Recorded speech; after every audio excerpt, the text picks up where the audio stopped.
Yun guys, ito na mga pre, mga guys, ayan po yung payag natin, payag. So kulang pa ng trim sa taas. May sagbayan na yan, ayan yung taas, yero na lang kulang dito. Tapos dito sa bracing, kulang pa yan. Kailangan tibayan para mas maganda.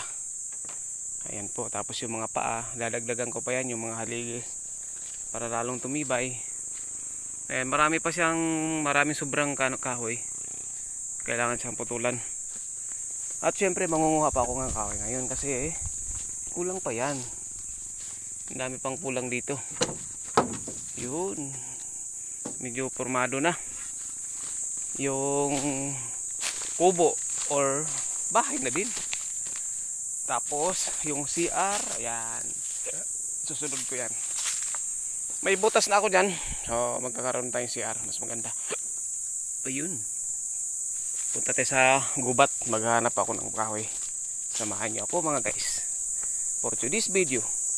Ito na naman tayo sa kabundukan ng Makaingalan, Montalban, Rizal. Shout out sa lahat ng mga taga-bundok, lalong lalo na related dito sa ginagawa ko. Ito, hindi naman ako araw-araw nandito eh. Tuwing Sabado or Linggo, yan Linggo, pag may time galing, kasi may trabaho tayo, hindi natin pwedeng i-full time yung ganitong